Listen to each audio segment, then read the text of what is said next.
Welcome, and thank you all for joining us for this episode of the Crexi Podcast, an insider's look at all things commercial real estate. In this show, we cover a broad range of topics that cater to both commercial real estate newcomers and industry leaders alike. I'm your host, Yannis Papadakis, Business Development Manager at Crexi, and today we are thrilled to sit down with Aaron Strauss of A.Y. Strauss, Attorneys at Law. Before we dive in, a little bit about our guest. Aaron Y. Strauss is one of the leading legal advisors in the commercial real estate industry, having provided insight and guidance for billions worth of transactions during his career. As the firm's founder and managing partner, he has positioned A.Y. Strauss as one of the region's most respected law firms for commercial real estate owners, lenders, and sponsors. Aaron is responsible for establishing the firm's long-term strategy and vision, overseeing a culture of excellence and respect that recruits, retains, and supports a nationally recognized team of attorneys and business professionals. A dedicated dealmaker and connector, Aaron strives to identify and facilitate commercial real estate and other opportunities for clients and value contacts. In 2021, Aaron launched the Dealmaker's Edge with A.Y. Strauss podcast, highlighting the stories, successes, and struggles behind major commercial real estate investors. Prior to founding A.Y. Strauss, Aaron practiced for several years at an international law firm in New York, a prominent New Jersey-based law firm. Aaron, welcome to the podcast. Thank you so much, Yannis. It's a wonderful thing to be on with you today. So when you first got into law, did you know that real estate was kind of what you wanted to focus on? Tell me a little bit about your career path and some of the lessons learned along the way. Sure, I appreciate the question. I did always want to get involved in commercial real estate law. I thought it was a wonderful interplay between business, creative thinking, deal making, strategy. It just checked a lot of boxes for me. I didn't want to go into an area of practice that was esoteric or that I couldn't really see the value being provided and delivered. So I find it very exciting, frankly, to get the assist when our clients do a big deal or are successful, and anything we can do to build relationships along the way. As far as I'm concerned, it's just value created, and that's what I like to do. Nice. And can you tell a little bit about kind of your pathway to law itself?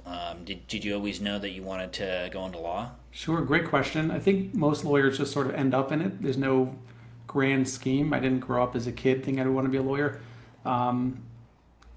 I always enjoyed creative thinking. I was a journalism major undergrad. I always enjoyed communication. I always was excited by commercial real estate generally. So I just thought law would be a really nice interplay and intersection of all those different skills that I had. I think in general, if you're doing career planning, you try to find that nuance, that balance where you could take the talent and skills that you may already have and the interest of where you want to be, and almost like a Venn diagram, you keep just creating the overlap as to where you can be maximizing your talents and your interests. And that's how I kind of landed on this. Can you share some of the early lessons that maybe you learned, at the beginning of your career that became invaluable later? Sure, absolutely. Earlier in my career, when I worked at big firms, around wonderful mentors and wonderfully talented attorneys, I got to obviously learn the technical aspects of running deals, which is invaluable. I think as far as training and career goes, if somebody has the opportunity to start their career at a larger institutional platform, it will pay dividends down the road, even if that's potentially where they may not want to stay long term. But I think that the technical training, number one, was fantastic. I'm thankful for that.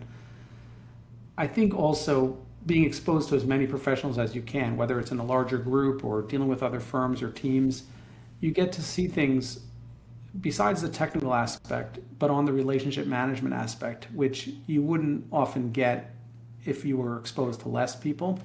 So, for example, I had a mentor early in my career who always said, if you're involved in a deal, which is what we do for a living, stay in front of the client, stay in front of the deal. And what that means is be careful that no one's waiting for you, because you're in the service business. So people are not only judging you for what they're going to spend and the technical delivery of that product, but if they feel like they're waiting around for something or you're too busy for them, even if it's just a quick ping, received, got it, reviewing, it means the world to people. So if you can engender an experience dealing with clients and professional services, that they feel that you're right there with them, and that every deal you touch or every engagement you take on, it's your number one engagement, and you can surround yourself with people who have the same philosophy, over time, you're going to be more successful than others. Do you have any favorite mistakes or moments that maybe course corrected you onto your current path that maybe at the time you didn't recognize as opportunities? It's a great question. I wish I could say there was one light bulb, one dynamic, but I think every lawyer who's been practicing for a while, every service professional that's been practicing for a while, has a whole litany of mistakes that they've made and frankly continue to make daily. And I think a lot of it comes down to selecting the people you work with to the extent possible. I think when people start out, whether they're starting a new firm or they're starting to work in a firm, you tend to group all deals and people and opportunities, interactions as sort of the same, but not every opportunity is created equally. Certain clients can be more difficult than others. And I think the sooner you realize that life is short and you want to surround yourself with people that respect your time, respect your value, that you can build a real relationship with that's not just purely based on, how much was this, then that's where the meaningful, healthy, sustainable practice comes into bear. And do you have any daily habits or practices that have become essential to your career? It can be commercial real estate related or otherwise. Sure. I think philosophically, you want to focus on things that are important, not just urgent. I think when you're, in any business that's requiring, real-time communication, as I am, as you are, or anybody in the real estate business, it's a very fast-moving, fluid dynamic. You want to make sure that you're doing things today to, keep those around you happy and pleased, whether they're clients, partners, vendors, whomever. But you're focused on your mental health constantly because you can't do this over a long period without getting your head in the right gear. But also you're trying to focus on what's important, not just what's urgent. So you're trying to do things today that in 2 to 3 to 5 years you're happy that you did. So that famous quote, I think it was attributable to Jerry Rice, who said, "Do the things today that others won't, so tomorrow you can accomplish what others can't." I think about that a lot. And what that means is a lot of people won't make that investment to be relationship focused. They'll just say, all right, I have a deal, I'm working on it, I'm going home, got paid today, it's a wonderful day. But you always have to assume that the world is moving and shifting in many ways. A client who may be doing deals this year may be doing none the next year. Or they may decide that for whatever reason they want to go to some other firm. You need to be building your pipeline for relationships constantly and investing in those relationships, whether it's a hot market, a down market, a lukewarm market, and treat people the way you want to be treated, because that's the type of thing that builds a reputation, a brand for you personally, professionally, that has dividends to reward years down the road. And it's very easy to just take a very short-term, near, what's in front of me now, do it today attitude. But the greatest reward, whether you're in brokerage, whether you're in real estate law, whether you're in accounting, whether you're a real estate syndicator, it's going to come through relationships that have been engendered and created, and the value was invested in year over year, but broken down hour by hour over years. I appreciate that. That's a great insight. And I think it applies to professionals, in any arena. So I'd love to learn a little bit more about your entrepreneurial side and the founding of your law firm. What's the story of A.Y. Strauss? What were the primary factors that played into you striking out on your own? Sure, great question. I was working at a very reputable, solid firm, which I really liked, for about 5.5 years, doing a lot of mid-market real estate transactions with a great group. It was 2010 when we started. I'd always wanted to start my own shop, being very entrepreneurial. I love business. I love the law as a business. I love the idea of the challenge, etc. But 2010 was a good point in that I felt like it was a real bottom. And in retrospect, it really was. 2008 was, I wouldn't even call it a bottom. I would call it a frozen tundra. There was just nothing happened, no liquidity, no capital. But by 2010, I felt like there were enough conversations happening where there would be some market flow. And, the market was so challenging for commercial real estate then that I had been shifted to doing certain things I didn't want to be doing, litigation and some other practice areas just to fill the time. I mean, there were just no deals during that market. And so 2010 was kind of a crazy time to start. But during that period, I really was able to take advantage of the fact that the analogy I give is if you have a horrible tornado come to a town, or a sandstorm, a windstorm, a snowstorm, whatever, you wipe out all this infrastructure. When that clears, it's a new market. I mean, think about what's happening today. There's markets that are challenged, markets that are successful. A down market is a wonderful time to create new relationships because people have time to talk to you. They're all out scouting new opportunities. They're all looking under new rocks. So from 2010 and on, year over year, we built, we added people, we added clients. There's always some surprise. There's always a step back. There's always a step forward. But those early days were days that, in retrospect, I was blessed that it wasn't a crazy market because I was able to spend time thinking about what type of firm would I like to grow.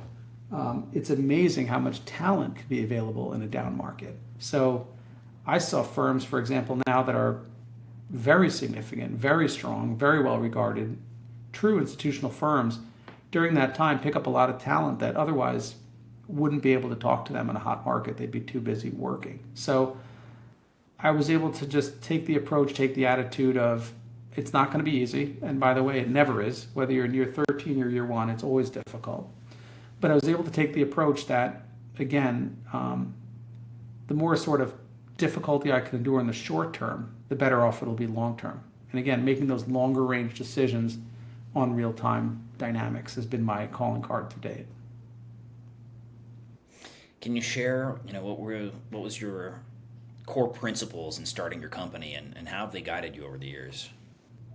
Sure, it's a great question. I think when I started, my core principle was stay open, stay open, stay open, no matter what happens. It was just fear every day. And like I said, the fear never goes away. It just becomes a little different. But as I grew and developed and hit any milestone, I really did learn in real time about the concept of culture and the concept of relating to people daily, whether clients, team members, vendors, whomever. And I learned almost by negative experience I had. So I used to think, well, you hire somebody who's brilliant, everything's going to be wonderful. Couldn't be farther from the truth. You need to align yourself with people who have the same philosophy, who are service-oriented, who have a generosity of spirit. You want to provide compensation for people that's good, that's healthy, that's strong, so that they stay, not pay them just enough so that they don't leave. You want to reward people for great behaviors. And it took me a number of years of having experiences that were negative with different people to make me realize this is type of person perhaps that wouldn't be the right fit for what I'm trying to do here, or wouldn't be the right client. So it's kind of a circuitous way of answering the question, but I really learned by forming opinions around negative experiences than starting from the beginning. Because I before this, I never ran my own firm before. So the first few years was really just scrambling and finding and fixing and tweaking, which never stops. But again, trying to find those people that share that philosophy with you. That's really everything. And really kind of to piggyback on those first few years, what challenges were you facing at the beginning and how did you overcome them? Yeah, I mean, I think the first few years you're facing a lot of challenges, right? I mean, who's going to go work at the firm if there's nobody there but you? Who's going to be the first clients? Who's going to take a chance on a brand that never existed before? People may like you, but they want certainty of execution, so it's always safer perhaps to go to a larger platform. Challenge was the market was still extraordinarily slow in 2010 as it slowly crept up. Like I mentioned, finding talent, and then just cash flow was very, very much cash carry, and very hard to break that cycle of investing for the future, making payroll, getting ahead, saving, building. The other challenge we had initially as well was client concentration. We had a client that was a big client, which people think it's very exciting to get a big client, and it is very exciting. But as a business owner in the service side, whether you're at law, accounting, brokerage, whatnot, you need to make sure you have a diversified pool of clients, so that you're not wholly dependent. You don't accidentally become what they call a captive firm, where all your work is for this client. It feels as if you have a business, but in reality, you don't have a business, you have a job. And if that client leaves, you're in deep trouble. So we had a concentration with one big client, and just made a point that it was riskier to stay that size than it was to grow. And thankfully we did grow, because we did work with that client for many years, but ultimately we no longer work with them for a variety of reasons. It's fine, but thankfully we're able to continue to push growth throughout that multi-year process. Do you have any favorite deals that your team's worked on that you'd be willing to share with our audience? Sure. I wouldn't say there's one showcase deal. I mean, I could tell you this week we closed a deal, a $60 million multifamily deal in North Carolina, which is very exciting. We're working on it. Congratulations. Yeah, and multifamily deals are harder to come by these days. We're working on another multifamily deal in Ohio as of now, $40 million transaction. We're working on a ton of different leases, retail, some office, a lot of industrial. Working on a lot of industrial acquisitions all across the country. We have a lot of litigation cases. As you can imagine, the market is very, very challenging in many ways. So partners who didn't get their distribution, or maybe they're getting diluted, or perhaps there's issues with the lender. I mean, right now we're dealing with a variety of forbearance agreements and restructuring loans for both lenders and borrowers. And I like to think we're kind of like the way station of the market. We have traditional deals going forward, which I think hopefully will always be there. We have problems we're fixing or helping to fix from the past. And then as the market finds its legs and decide what it wants to be doing, hopefully we'll just sort of morph along with it. But from when we started, all we can do was a basic real estate deal. I always knew that the down market would come again, and I always wanted to make sure we were structured to handle full cycle of a deal. So whether it's litigation, bankruptcy restructuring, foreclosure, joint venture, leasing, acquisition, sale, financing, construction. So trying to put the pieces together to imagine what that deal maker might need in the future. And I'm excited where we are today, but I'm also looking forward to trying to grow further. Can you talk a little bit about how do you choose the clients that you work with? Sure. Well, initially it wasn't very hard. If there was a client they want to work, no problem. And honestly, when you're having a down year, you're much less selective at times than if everything is super busy. But when it comes down to Right. what we're really looking to do is find that mid-market client that's going to appreciate the value we bring, be able to wow them with great service, build that friendship with them that they know we're going to have their back, and try to really understand their business plan, what they're trying to do, and try to be in a position where it doesn't really feel so much like work all the time. We get them, they get us. They know we'll rise to the occasion. They trust us. And I always tell clients, we don't want to deal with you once. We're trying to compete for deal 3 when we get deal 1. Because anybody can get a one-off transaction. If the client's not happy, they'll go somewhere else. Or even deal 2, they may give you a shot. But deal 3 means that you've solidified yourself as a first-class organization that provided value over and over again, where that trust is started to be created. When you create that trust, then you're obviously focused on getting the deal done perfectly well and the costs under control, but it becomes more of a conversation versus this distant attorney-client relationship. You become part of the team. Be great.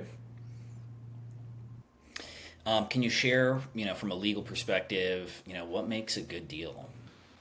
It's a great question, and I will say, from the law side, you don't nearly get to see the deal from the economic perspective as driven by the IRR and the way the partners have structured it and so on and so forth. And everybody has an Excel spreadsheet forecasting what the deal's going to do, and then most of that just ends up in the garbage, and the deal's going to be what it's going to be because there's a lot of risk factors. But I will say the partnerships that I've seen be successful on deals are those that, again, you may negotiate the hell out of it because you got to protect your position, whether you're a co-GP, LP, institution, syndicator, it doesn't matter. But there's mutual respect created with both parties. Whether you're the passive investor, you're looking for that GP who's going to be a deal creator, an engine. You're going to look that they're going to manage their portfolio exceptionally well. And you're going to look to relationships that no matter what an operating agreement says. And now, in real time, we're reviewing these joint venture agreements and these operating agreements that people signed years ago and didn't think twice about, but now they're super relevant for purposes of things like dilution and management and control and recapitalization. You're really getting into a marriage in many ways in these agreements. So you can have a 150-page operating agreement with somebody, but if you don't really trust that partner and you don't feel like they're going to be with you in good times and bad times, that's difficult because invariably you are riding shotgun with them, whether you're the passenger or the driver. And I think that mutual respect going into the deal drives it. A lot of luck, most people won't admit, but there's a ton of luck involved in every deal for that successful. But another thing that I think is a softer quality that I've seen people leverage successfully in deals, and I know this sounds a little bit strange, is just as far as raising money goes, a lot of it is just confidence. It's sitting down with the partners and sort of creating this vibe, if you will, that this is the sponsor that you trust. You sort of have the gleam in the eye, the fire in the belly. They understand the economics and the nuance, but this is the horse I want to bet on. And a lot of it's subtle, but the sponsors and investors I've seen create that confidence in the market, really, really fantastic. And you're also the host of your own podcast, the Dealmaker's Edge with Aaron Strauss. Why start a podcast? Yeah, it's funny. Usually I'm in your seat, so it's very intimidating to be the guest as opposed to the host. But all kidding aside, I love having conversations with people. I love talking to our clients. I love talking to people in the marketplace. And I'm always curious to get an education. So I learn through osmosis having these conversations. And I realized some of the contacts and relationships that I have, besides for being great marketing exposure, right? You can really co-market, co-brand, collaborate with some wonderful names, some for our household and some who people may not know. People like to tell their own story, so it creates a nicer relationship with your contact at the very least. But at the same time, I like to listen. I like to absorb. I like to read everything I can and listen to everyone I can to learn. So I figured if I'm going to enjoy the conversation, let's just get it out there. And I have found it to be fun. At times, I'll scramble for guests because, you get really busy in deals and then you realize, oh, my podcast is out in 2 weeks and you're clamoring. But I find for folks who are really busy, you want to get on their radar and you want to build a relationship with them. You may already have a friendship with them. Maybe you did a deal, maybe not, whatever. It's a nice solidification of the relationship and it forces the other party to really tell their story in a coherent way.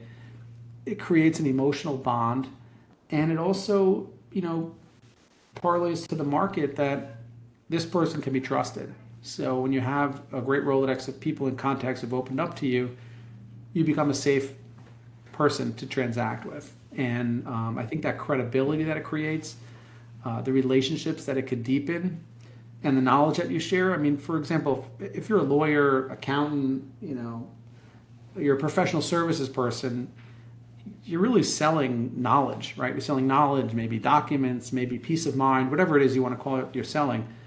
But you're in the content business. So if you're creating great content that shows that you're going to create thought leadership that people care about, they want to associate with you and your brand and your contacts and your knowledge, it just puts you in the conversation. And I think it's important for you to put yourself out there if you're a business owner. It's not my natural personality. I'm not naturally outgoing, even though I've sort of forced to become that way as a business owner. But it's a way for me to leverage my skill set, I think, as a pretty good listener. And also, I find that some very successful people like to share their stories and like to get that promotion. So it is really a win-win. What are the most surprising things you've learned in creating educational content like a podcast?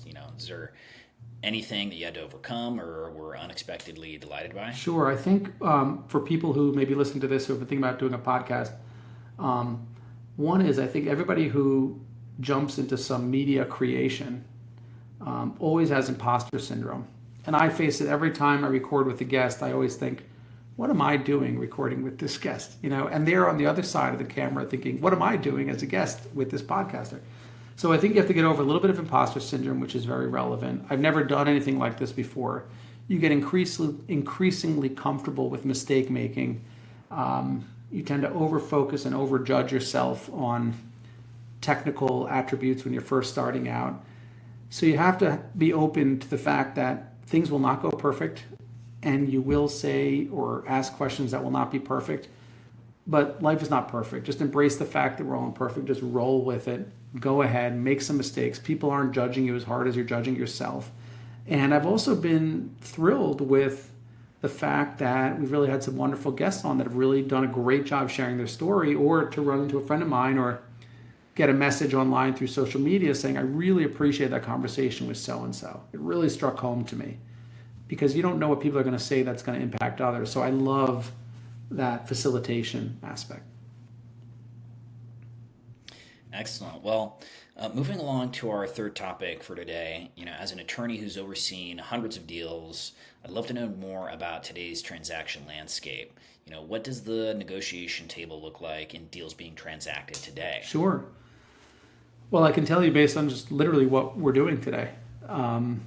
We are negotiating a large multifamily transaction, and you'd be surprised in this market still people are being asked to do all their diligence up front, before signing a PSA.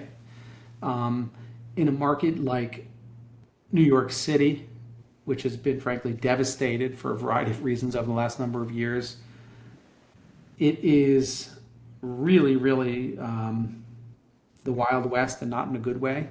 So we're negotiating with a lot of lenders and borrowers and restructuring deals and whatnot. And like I said, more litigation and more bankruptcy claims and cases. But you are still seeing a lot of movement. There's still a tremendous appetite for industrial product. I think, people are, now that they're sensing where interest rates may stabilize or go, there's at least some sort of clarity around how to underwrite on a transaction. As some client told me the other day, obviously people feel like it's too late to sell and too early to buy. So nobody wants to catch that falling sword in this marketplace. So they're sorting out what they're going to do. You still have tons and tons of capital that needs to go places.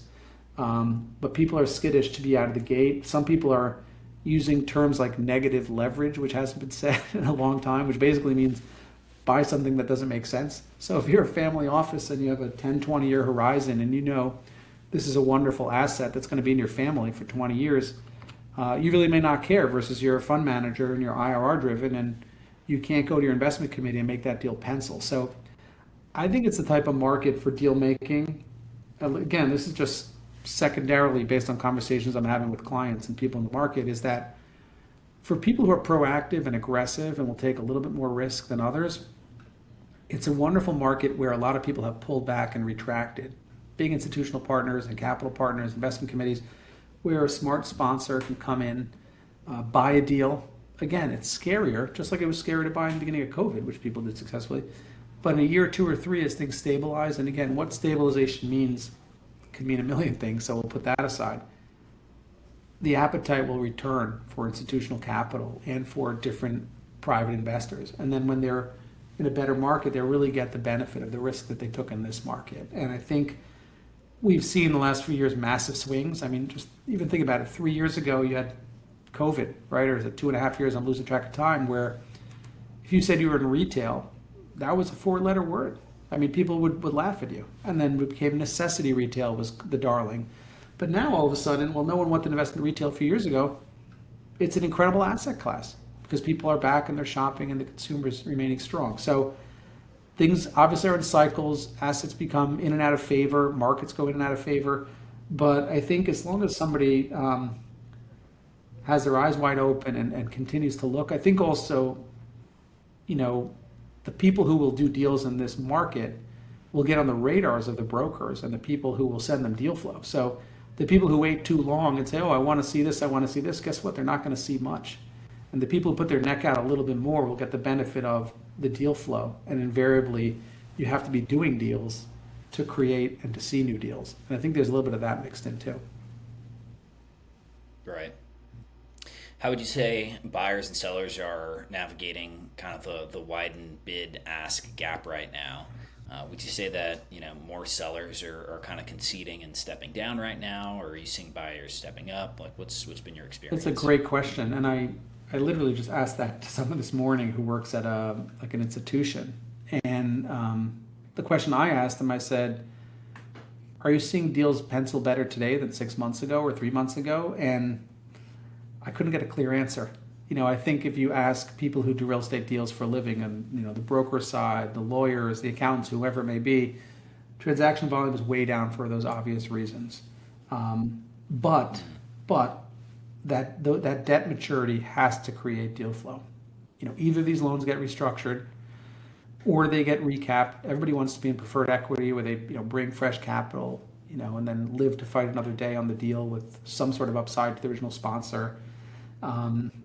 And I think realistic sellers will be met by realistic buyers. It's just what realistic means. That's for the brokerage community and the appraisers to sort out in real time. Have you noticed any trends recently in terms of negotiation, whether it is sellers conceding more or lender financing? Yeah, I am seeing on the financing side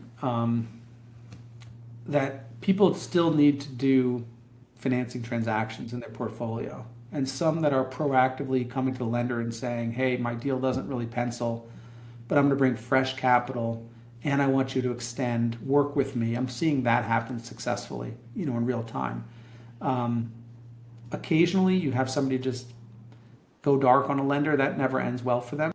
It's not like during the great financial crisis, if you're a homeowner and your house was underwater, you just sort of stop paying and they deal with you. This is commercial real estate with very sophisticated parties.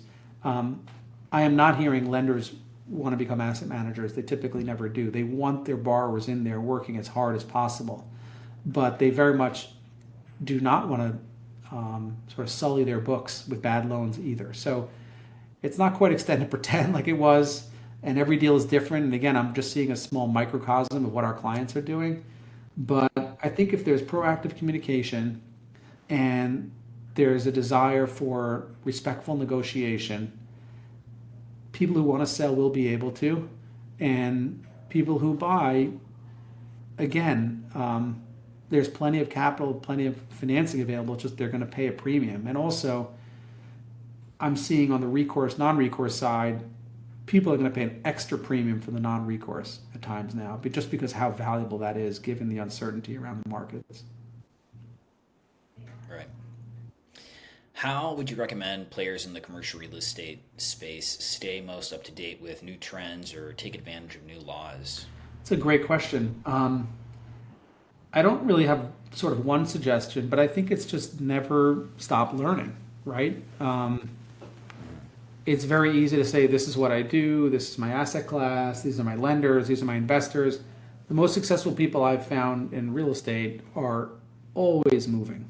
They may have a long-term vision, long-term horizon, but you can never meet enough investors, right? The people with great investors, whether they're institutional or private investors, they always seem to do fantastic because they are able to have deal flow and confidently get that deal flow closed. So you always want to introduce more capital relationships. You always want to meet as many competitors as possible. It's a very open-minded community where obviously if two people are bidding for the same deal, they're not going to openly share some certain confidential information. But I find that people are very vocal about what they're doing, and they're happy to share, and they're happy to trade war stories, and they're happy to make introductions. And if you do a great job as a sponsor or as a service professional or as a broker, the word gets around pretty fast. So deal honorably, educate, constantly be moving. And again, the people I deal with, it's never enough deal flow for them and never enough capital relationships. and you always want to be pushing the growth every day. Some days, maybe a market where it's really rough. This year's really rough for everybody. Maybe you only feel like you move an inch or a foot or a yard, whatever the metric is.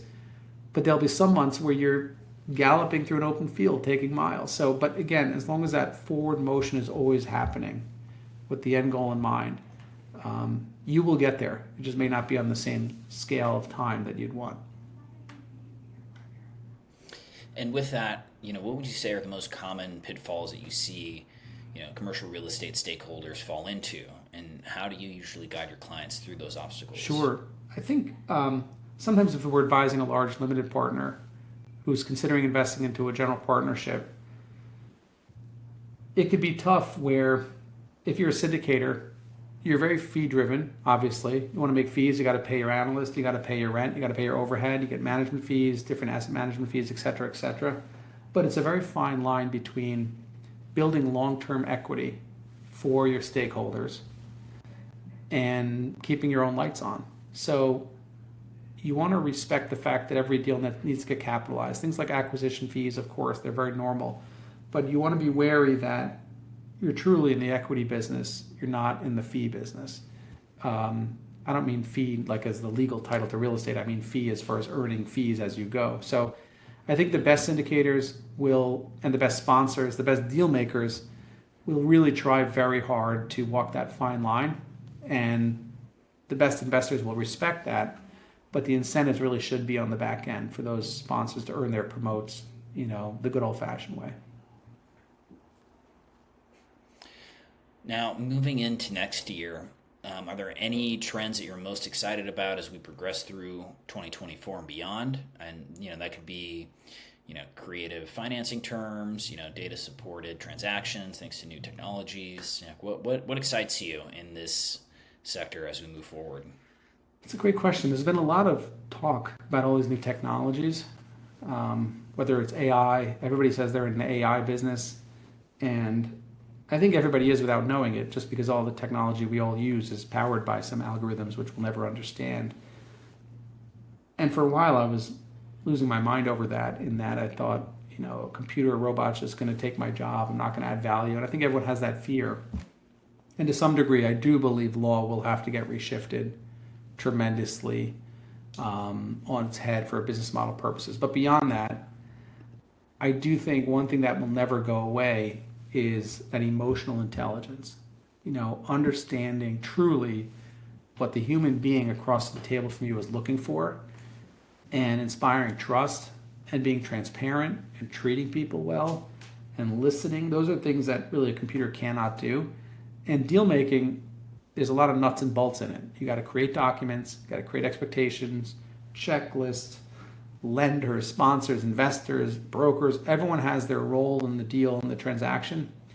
But if you can create a reputation of somebody who's going to be the glue and bring everyone together, and again, whether it's an amazing broker who just finds a way to cut through those final negotiation points, or a lawyer who's a deal maker who's not going to be an obstructionist, those people will be rewarded over time. And there will always be technology that will be exciting for them at that time to use. But I couldn't point to one thing today that's super exciting. If anything, the more technologically savvy and advanced that we get as a society, I get more inspired that the softer skills actually ironically become more important. Excellent. All right. Well, hey, given your specialized background and expertise, we'd love to ask a few rapid fire questions. Sure. That we do with all of our guests. Are you ready? I'll try my best. All right. Now, if you were giving $50 million today and had to invest it immediately, what would your go-to asset type and location be, and why? Great question. I would say multifamily, even though now the market is disjointed and finding a transaction will be harder. I do like the sustainability of the asset class. It seems to me to be long-term, risk-adjusted, a great return. And then the two states where we have seen clients be super aggressive on have been Texas and Florida. Florida, obviously, insurance issues have come up, and Texas, there's issues in lots of pockets of it. But I think those two states, if you buy long-term multifamily, low levered asset, good location, take care of the property, you'll do fine well over time. Nice. Do you have a favorite or most recommended book for peers or young professionals? I read the book Never Eat Alone when I was younger, and I really thought it was fantastic in that it's not technical, it's just stories. It's really a story book about building great business relationships.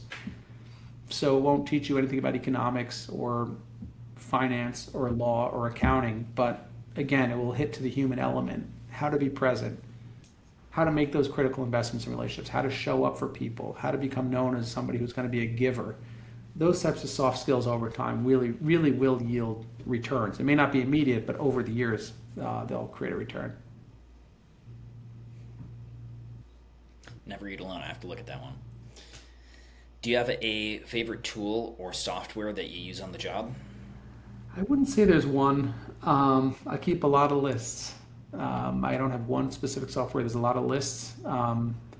And, I have a list for clients we're on, a deal list, pipeline management, people I'm talking to that I think I'll end up working with, operation lists. So there's no one great catch-all. I wish I did. I'd probably be way more successful if I could manage to put it into one bucket. And then do you have, would you mind sharing, what do you think is the most common misconception about your job or industry? Sure. Common misconception, I think perhaps that there's almost like a fearfulness to get the lawyers involved. Sometimes clients may feel like, oh, the lawyer's going to get involved, they're going to kill the deal, or they're going to be obstructionist, or they're going to be difficult, or it's stuck in legal for weeks, or they're going to just be focused on every bit of minutia in the contract that it's going to be a problem. And I think there's definitely a lot of that in our industry, and there's a lot of waste. To be clear, there's a lot of waste. But again, it goes back to relationships. If they're authentic, if they're real, if they're substantive, and they're vibrant, people know that you're not creating work to create the work. They can trust you, that you're there to protect them. But you also want to work with people that know when to say enough's enough. We got to get the thing signed. And that fine line is where you make a career, frankly, in my opinion. All right. Well, as we wrap up, do you have any parting words you'd like to share with our audience? Well, first of all, Yannis, I want to thank you for the opportunity to speak with you and your audience. It's been a lot of fun. Hopefully I created some value for people, and would love for people to check out our podcast too, Dealmaker's Edge at A.Y. Strauss, and would love to see if any collaboration opportunities between our two podcasts as well. It'd be fun. Absolutely. So thank you so much for joining us and sharing your insights. I know you're very busy, and we appreciate you sitting down and spending the time with us. Where can people find you online if they want to get in touch? You can share email, social media, LinkedIn, and you can plug the podcast again, please. Sure. No, I appreciate it. Again, I think the email is the easiest way, ays@aystrauss.com. And email me. I'm very responsive. Always happy to talk to anybody at any time, whether they're in the legal profession, whether in the brokerage business, whether they're a syndicator, sponsor. Anything I could do to add value anytime to anybody is my highest and best use. So do not hesitate to reach out for anything. I'm happy to talk. Well, thanks again, and thanks to everyone who tuned in today. If you enjoyed this episode, do not miss the next one. Visit go.crexi.com/podcast and sign up to get the next episode delivered straight to your inbox. Of course, you can also subscribe to the Crexi Podcast on your favorite podcast app and check out our YouTube channel for video recordings of each episode. Take care, and be sure to tune in next time.